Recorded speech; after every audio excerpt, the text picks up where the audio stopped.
అనూహ్యమైన విషయాన్ని ఈ మధ్య మిత్రులు మల్లాది గ్రూపు వ్యవస్థాపక అధ్యక్షులు మల్లాది సచ్చిదానందమూర్తి గారు నాకు తెలిపారు. ఆయన ఛాందసుడు కాడు, బొత్తిగా చదువుకునేవాడు కాదు, సహేతుకమైన ఇంజనీరింగ్ పట్టా పుచ్చుకునేవారు. తులసీదాస్ రచించిన హనుమాన్ చాలీసా తెలియని, చదవని, వినని భారతీయుడు ఉండడు. ఇది పుక్కిట పురాణం అని, మత ఛాందసం అని భావించే భారతీయులు చాలామంది ఉంటారు. ఓ చోట యుగ సహస్ర యోజన పరభాను లీల్యోతాహి మధుర ఫలజాను అన్నాడు తులసీదాస్. పచ్చితనంలో హనుమంతుడు సూర్యుడిని చూసి ఫలం అనుకొని ఆ లోకానికి ఎగిరేట. ఇంతవరకు ఇది పుక్కిట పురాణం ఒప్పుకుందాం. ఓ కోతి ఏమిటి, సూర్యుడి దగ్గరికి ఎగరడం ఏంటి అనిపించడం సహజం. సరే, ఎంత దూరం ఎగిరాడు? యుగ సహస్ర యోజన పరభాను. ఇది తులసీదాస్ కల్పించింది కాదు, శాస్త్రీయమైన తూకం. లెక్క చూద్దాం. యుగము 12,000 సంవత్సరాలు, సహస్రము 1000, ఒక యోజనము 8 మైళ్ళు. ఇప్పుడు యుగ సహస్ర యోజనం 12,000 × 1000 8 మైళ్ళు, 96 కోట్ల మైళ్ళు. ఒక మైలు 1.6 కిలోమీటర్లు అనుకుంటే అలాంటివి 96 కోట్లు × 1.6 1536 కోట్ల కిలోమీటర్లు. అమెరికాలో అంతరిక్ష పరిశోధన సంస్థ భూమికి సూర్యునికి సరిగ్గా ఇంటి దూరం నిర్ధారించింది. దీన్ని అంతర్జాతీయ ఖగోళ సంస్థ బలపరిచింది. ఈసారి మీ అబ్బాయి ఉత్సుకతతో భూమికి సూర్యునికి మధ్య దూరం ఎంత అన్నా అంటే ధైర్యంగా హనుమాన్ చాలీసా చదువుకో బాబు అని మీరు రికమెండ్ చేయొచ్చు. ఇందులో మనం గ్రహించవలసిన విషయం ఒకటి ఉంది. ఆ రోజుల్లో పెద్దలు మనకి కొన్ని పడికట్టురాళ్ళని ఏర్పరిచినా కేవలం కాకమ్మ కథలు చెప్పలేదు.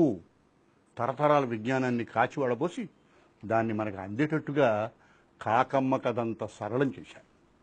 మనం అబ్బురపడేంత శక్తి సామర్థ్యాలు హనుమంతుడికి ఉన్నాయని మనకి చెప్పబోయారు. ఇంత లెక్క తులసీదాస్ మనసులో ఉంది, అతను చెప్పిన స్తోత్రంలో ఉంది. దానికి అంతర్జాతీయ సంస్థ మద్దతు ఉంది. మరో సరదైన కథ. నేను సినిమా నటుడయ్యే కొత్త రోజుల్లో, దాదాపు 3.5 దశాబ్దాల కిందట, నా నుదుటి మీదకి చుండ్రు పాకేది. రచయిత నుదుటి మీద చుండ్రు వల్ల నష్టం లేదు, కానీ నటుడినయ్యే తొలి రోజులు కదా, కనుక సత్వరచర్య అవసరమని దేశంలో కల్లా గొప్ప చర్మవ్యాధి నిపుణుడి దగ్గరికి వెళ్ళాను. ఆయన పేరు డాక్టర్ ఏ తంబయ్య. చెన్నైలో పూనమల్లి హైవే రోడ్లో ఆయన క్లినిక్. ఈయన దేశ స్థాయిలో డాక్టర్ పిసి రాయ్ అవార్డును పుచ్చుకున్న ఘనుడు, చాలా పేరున్నవాడు. నా సమస్యను చూసి తీరా వెళ్ళాను కనుక, డబ్బు ఇచ్చాను కనుక ఏదో చూపు రాసి, అన్నిటికన్నా ముఖ్యం పొద్దున్నే సూర్యుని ఎండలో తలకి నువ్వుల నూనె రాసుకుని 10 నిమిషాలు నిలవడమన్నాడు. ఇదేమిటి, చిన్నప్పుడు మా అమ్మమ్మ నువ్వుల నూనె రాసుకుని పొద్దున్నే ఎండలో నిలబడితే సూర్యభగవానుడి ధర్మం అని ఎలాంటి చర్మవాదులైనా పోతాయింది కదా. ఆవిడ మా అమ్మమ్మ. ఈయన డాక్టర్ ఏ తంబయ్య, ప్రత్యేక నైపుణ్యం గల ప్రముఖ వైద్యుడు. సరే, ఈ 10 నిమిషాలు ఏం చేయాలి అడిగాను. కావాలంటే హిందూ పేపర్ చదువుకో, లేదా పాటలు పాడుకో అన్నాడు. సరిగ్గా మా అమ్మమ్మ అదే చెప్పింది, 10 నిమిషాలు ఆదిత్య హృదయం చదువుకోమని. ఆదిత్య హృదయం పుణ్యం సర్వశత్రు వినాశనం జయావహం జపేన్నిత్యం అక్షయం పరమం శివం. ఈ శ్లోకాలు చెప్తే సూర్యుడు దేవుడేంటి, కాళ్ళు లేని అనూరుడు అతనికి సారథేమిటి, 7 రథాలేంటి, పోమ్మా మా తంబయ్య గారు చెప్పిందే వేదం అని 21వ శతాబ్దం చదువుకున్న కుర్రాడు ఎగతాళి చేయొచ్చు. విజ్ఞానాన్ని విశ్వాసంగా మలిచిన అద్భుతమైన కాలం అది. ఇవాళ అంతర్జాతీయ ఖగోళ సంస్థ, నాసా సంస్థ తులసీదాసును సమర్థిస్తే తప్ప ఇవి పుక్కిటి పురాణాలని అవతలికి తోసేసే తెలివైన రోజులు. మరి ఈ ఆదిత్య హృదయంలో ఈ పుక్కిటి పురాణం ఏమిటి? దానికి ఓ పరమార్థం ఉంది.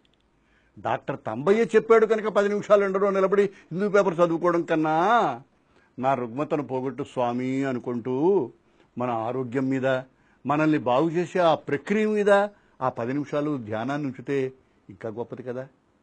అయితే ఆ హిందూ పేపర్లో ఒబామా కథ మనకు అర్థమవుతుంది. తులసీదాస్ చెప్పిన హనుమాన్ చాలీసా మనకు అసందర్భంగా కనిపిస్తుంది. అవసరమైన ప్రక్రియను మనల్ని అబ్బురపరిచి ఆశ్చర్యపరిచే అతి ప్రాథమికమైన విశ్వాసంగా మలిచి తరతరాలు మన మనస్సుల్లో సంప్రదాయంలో నిలిపిన పెద్దలు ఎంత ముందు చూపు గలవారు. విజ్ఞానానికి ఎల్లుంది, విశ్వాసానికి విస్తృతుంది. విజ్ఞానం నిర్ధారిస్తుంది, విశ్వాసం మనస్సును ఆయత్తం చేస్తుంది. విజ్ఞానం మానవ మేధకు సంబంధించింది, విశ్వాసం ఒక జాతి వికాసానికి సంబంధించింది.